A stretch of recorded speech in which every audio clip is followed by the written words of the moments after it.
Hello friends, आप लोगों का मेरे यूट्यूब चैनल पे स्वागत है। आज हम लोग दो टर्म सीखेंगे, एक सीआरआर और एक एसएलआर। तो बढ़ते हैं आगे बिना कुछ बोले, सीधा देखते हैं। सी आर आर और एस एल आर, दोनों दोनों क्या चीज से जुड़ा है? आरबीआई।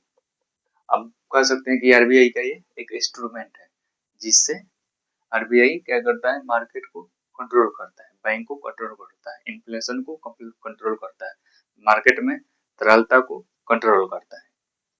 तो समझते हैं जल्दी में इसका मतलब क्या होता है। कभी कभी इसका फुल फॉर्म पूछ देता है एग्जाम में, तो वो भी हम लोग देखेंगे। पहले हम चलते हैं सीआरआर। सी आर आर, इसका फुल फॉर्म हो जाता है कैश रिजर्व रेशियो। ये क्या होता है? ये जितने भी कमर्शियल बैंक होते हैं आरबीआई को छोड़कर, जो भी बैंक मार्केट में लेन देन करते हैं, ग्राहक से लेन देन करते हैं, उसको कमर्शियल बैंक बोलते हैं। ठीक है, जैसे कि bank of Baroda, Punjab national bank, Allahabad bank, SBI bank, ये सब कमर्शियल बैंक है। ठीक है, तो ये सब का हेड है आरबीआई।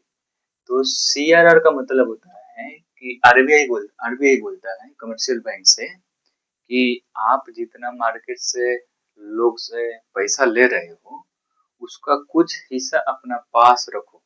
इन फ्यूचर जो लोग पैसा अपन जमा किया है, कभी उनको निकालना हो, कभी जरूरी पड़ गया, तो कहाँ से दोगे? मान लीजिए कि आरबीआई पैसा ले लिया 100 रुपया लोन के रूप में, मार्केट से, ग्राहक से, जनता से ले लिया। ठीक है, अब वो क्या किया कि 100 रुपया किसी दूसरे आदमी को बांट दिया। ठीक है, और अब क्या हुआ कि जो आदमी जमा किया था बैंक में, अब वो आया अपन पैसा लेने, उसमें से मान लीजिए कि 10 रुपया, 5 रुपया, मैं एक समझाने के लिए ऐसे बोल रहा हूँ। अब आरबीआई के पास पैसा है ही नहीं, तो देगा कहाँ से? ऐसे तो सिस्टम ही कोलैप्स कर जाएगा, आदमी फिर बैंक पर विश्वास कैसे करेगा? इसलिए आरबीआई कहता है कि आप अपने पास कुछ पैसा कुछ पैसा मुझे दो। जो सीआरआर के जो सीआरआर होता है, कैश रिजर्व रेशियो, एक भाग आरबीआई के पास जमा करता है हर कमर्शियल बैंक। ये टर्म मुझे आ गया कि सीआरआर क्या होता है। सीआरआर क्या होता है बुझा गया होगा कि सीआर मतलब होता है कि आप जितना भी आपके पास पैसा है, एनडीटीएल का, एनडीटीएल एक शब्द आता है, NDTL, net net demand time liabilities. ठीक है, इसके बारे में हम डिस्कशन करेंगे, मतलब एनडीटीएल का, ताकि तो सीआरआर का एक फुल फॉर्म भी आप देख लो। सीआरआर, अब सीआरआर का क्या मार्केट पर प्रभाव पड़ता है, सीआरआर का मार्केट पर क्या प्रभाव पड़ता है, हम लोग ये देखेंगे। अगर आरबीआई, बैंकों का बैंक कहा जाता है आरबीआई, अगर इन्फ्लेशन मतलब मुद्रास्फीति, अगर मुद्रास्फीति बढ़ रहा है, तो आरबीआई क्या करेगा? सीआरआर को बढ़ाएगा। सीआरआर को क्या करेगा? आरबीआई बढ़ाएगा। सीआरआर बढ़ने से क्या होगा? कमर्शियल बैंक के पास से पैसा कहाँ जाएगा? आरबीआई के पास। जब आरबीआई के पास जाएगा कमर्शियल बैंक के पास से पैसा, तो कमर्शियल बैंक ज्यादा लोन नहीं बांटेंगे, ज्यादा मार्केट में नहीं बांटेंगे। जब तक जब जब ज्यादा मार्केट में बांटेंगे नहीं, तो इन्फ्लेशन बढ़ेगा नहीं, क्योंकि पैसा जब ज्यादा मार्केट में आ जाता है तो परचेजिंग पावर उसका कमजोर हो जाता है, कम पड़ जाता है। इसलिए इसलिए एक ये याद रखना है कि जब भी मार्केट में इन्फ्लेशन बढ़ रहा है, यानी कि सीआरआर कम है, सीआरआर ज्यादा होगा तो मार्केट में इन्फ्लेशन नहीं बढ़ेगा, कम होगा। मार्केट में तरलता, इससे क्या होगा? मार्केट में अगर तरलता बढ़ाना हो तो सीआरआर का करो, कम करो। मार्केट में तरलता अगर बढ़ाना हो तो सीआरआर, अगर मार्केट में तरलता बढ़ाना हो तो सीआरआर क्या करो? कम करो। क्योंकि क्योंकि कमर्शियल बैंक जब आरबीआई के पास पैसा ज्यादा नहीं देंगे तो सब लोग ब्याज उतर पे बांटेंगे, जैसी बात है। तो ये टर्म तो समझ में आ गया होगा कि सीधा याद रखना है कि अगर इन्फ्लेशन बढ़ रहा है तो सीआरआर बढ़ेगा, इन्फ्लेशन घट रहा है तो सीआरआर भी घटेगा। बस सीधा ये याद रखना है। और बता रहा हूँ कि जो भी कमर्शियल बैंक आरबीआई के पास सीआरआर के तौर पर कैश रखते हैं, शायद अभी ये कितना परसेंट है, शायद 4% है। एनडीटीएल का ये 4% है जो आरबीआई के पास रखते हैं। आप लोग डाटा देख सकते हैं गूगल से। तो समझ में आ गया। आप चलते हैं आगे। एसएलआर क्या होता है?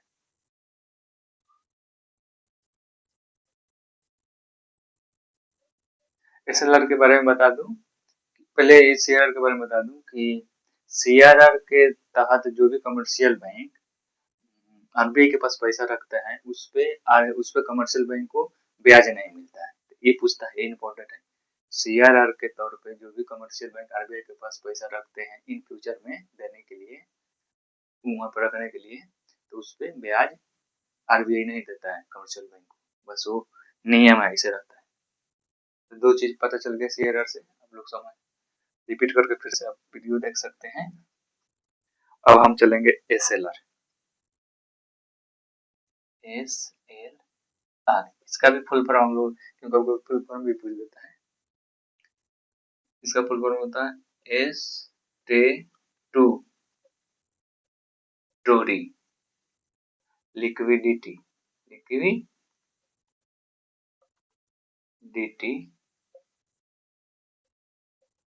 रेशियो। तो वो पता ही है, मतलब वैधानिक तरलता अनुपात। वैधानिक इसका हिंदी होता है वैधानिक तरलता अनुपात। ये यहाँ पे क्या कहता है आरबीआई कमर्शियल बैंक को कि आप अगर 100 रुपया मार्केट से ले रहे हो, अगर आपके पास एनडीटीएल का कुल 100 रुपया है, अगर आप मार्केट से ले रहे हो 100 रुपया, उसमें से कुछ पैसा अपना पास रखो, क्योंकि सब दे दोगे तो फिर अगर किसी की जरूरत पड़ गई तो फिर आप कहाँ से दोगे। तो कुछ पैसा अपना पास रखो ताकि मार्केट में रोटेट हो सके, बैंकिंग व्यवस्था अच्छा से चलते रहे। तो फिलहाल ये अभी है 18% लगभग, आप देख सकते हैं ये 18% है। अगर आरबीआई, ये भी आरबीआई, ये इसमें सीआरआर में क्या है कि पैसा आरबीआई के पास जमा करना होता है। एसएलआर में कहता है आरबीआई का कि आप मेरे पास मुझे ना दो, आप अपने पास ही रखो। 18 जगह 100 रुपया अगर लोग जमा करता है बैंक में, कमर्शियल बैंक में, आरबीआई कहता है कि उसमें से 18 रुपये अपना पास रखो इन फ्यूचर के लिए, ताकि मंदी जैसे व्यवस्था ना आए। ठीक है, अब बैंकिंग सिस्टम चलते रहे। तो एसएलआर बुझा गया। अब एसएलआर क्या, अगर मार्केट, आप ही सोच लो, अगर एसएलआर अगर बढ़ रहा है तो क्या हो रहा है, एसएलआर अगर बढ़ गया मार्केट में तरलता का होगा, कम होगा। क्योंकि एसएलआर जब बढ़ेगा, जब 100 रुपया है जमा किया गया है, अगर 18 से 30 रुपया अगर कमर्शियल बैंक अपने पास जमा रखेंगे, उसको बेचेंगे नहीं, उसको देंगे नहीं, तो ऐसे भी कम उनके पास 30 रुपये यानी 70 रुपये पास, तो 70 रुपये से मार्केट चलेगा। बुझा रहा है। तो जब भी इन्फ्लेशन, अगर इन्फ्लेशन बढ़ रहा है तो एसएलआर भी बढ़ेगा। इन्फ्लेशन बढ़ रहा है, मेरा कहने का मतलब है कि अगर मार्केट में इन्फ्लेशन है तो आरबीआई क्या करेगा, एसएलआर को बढ़ाने का कहेगा। एसएलआर बढ़ेगा तो मार्केट में इन्फ्लेशन क्या होगा, कम होगा।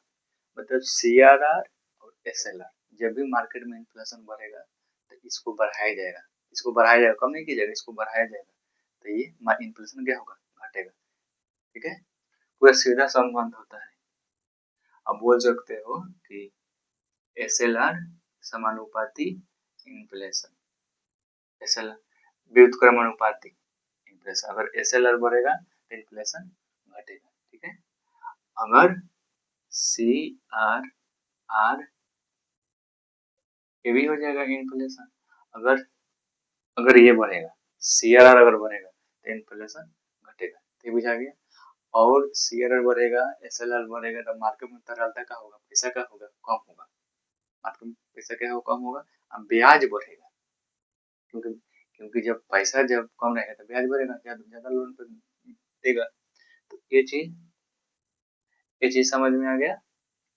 तो हम अब यहीं पे इन करेंगे, ये दोनों SLR और SLR और CRR कौन तय करता है, RBI। कितना परसेंट होगा इसको रेगुलेट कौन करता है, RBI। नेक्स्ट बार हम चलेंगे, लेकर वीडियो आएंगे NDTL। NDTL क्या होता है, क्योंकि ये जो CRR और SLR ये सब NDTL से जुड़ा है। NDTL मतलब कितना परसेंट, 18%, 4%, कैसे इसे काम करता है, NDTL net demand time liabilities. आप लोग पढ़े होंगे saving account, current account, time liability इसमें आ जाता है नेट डिमांड में, और टाइम लायबिलिटी में आ जाता है RD, रिकरिंग रिकरिंग अकाउंट। मतलब एक होता है FD, फिक्स डिपॉजिट, एक होता है रिकरिंग डिपॉजिट।